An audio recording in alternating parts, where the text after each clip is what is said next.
مسلحون يصعدون على متن سفينة في مياه الخليج العربي، يوجهون السلاح إلى رؤوس طاقمها ويختطفونها. دقائق أخرى وتبث 3 سفن أخرى نداءات استغاثة عبر أجهزة تتبع نظام التعرف التلقائي الخاصة بها بأنها ليست تحت السيطرة. وما إن تنكشف الحقائق وتتجه أصابع اتهام الجميع لإيران حتى يترك القراصنة السفينة وتعود السيطرة للبقية خوفاً من أي تصعيد. كل ذلك بعد أيام فقط من قصف سفينة وقتل 2 من طاقمها. أظهرت الدلائل أيضاً أن إيران هي المتورطة.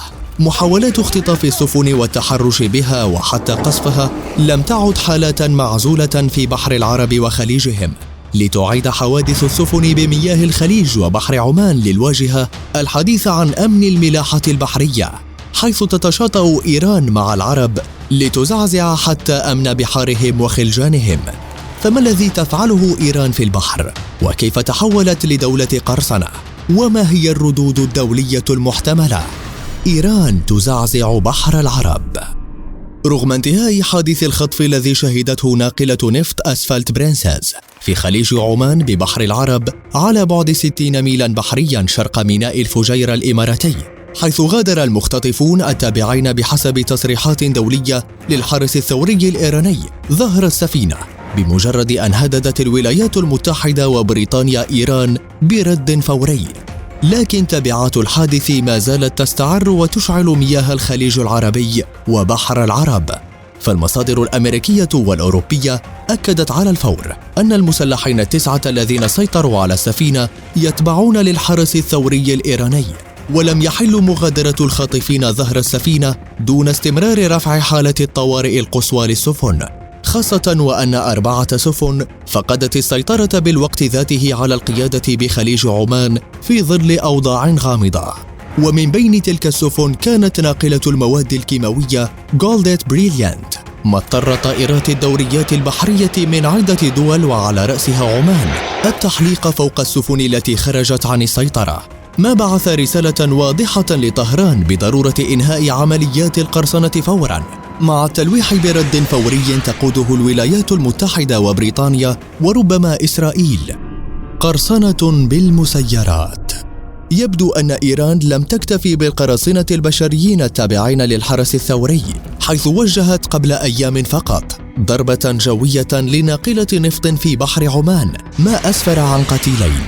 فعندما كانت ناقلة النفط متوسطة الحجم MV Mercer Street التي ترفع العلم الليبري ويملكها يابانيون تحت إدارة شركة زودياك مارتيم الإسرائيلية، تبحر من دون حمولة قبالة سواحل عمان في طريقها من دار السلام في تنزانيا إلى ميناء الفجيرة الإماراتي للتزود بالوقود، فوجئت السفينة بهجمات من طائرة بدون طيار لتصل إلى مرفأ الفجيرة الإماراتي وهي أقرب للحطام، بعد أن اصطحبتها إلى الميناء سفينتان حربيتان تابعتان للبحرية الأمريكية، وسط استمرار التصعيد الكلامي بين إسرائيل ودول غربية من جهة وإيران من جهة أخرى، حيث تقول الولايات المتحدة وإسرائيل إن تقييمات أجهزتهما الاستخباراتية خلصت إلى أن طائرة مسيرة إيرانية نفذت الهجوم، قبل أن تتعهد واشنطن تنسيق رد جماعي مع حلفائها على إيران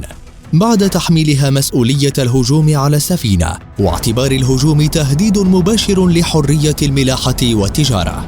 كما استشاطت بريطانيا غضبا على اعتبار أحد الضحايا هو حارس أمن بريطاني، بينما القتيل الآخر من الجنسية الرومانية، ما يشي بأن المخابرات الإيرانية ارتكبت خطأ فادحا بالهجوم، لأن طهران إذا كانت تريد تأجيج النزاع مع إسرائيل فإن الهجوم سيجر بريطانيا لإعلان رد صارم انتقامي من إيران التي لم تجد ردا رسميا سوى الإنكار، كما هي طبيعة الحال بمثل هذه الحالات.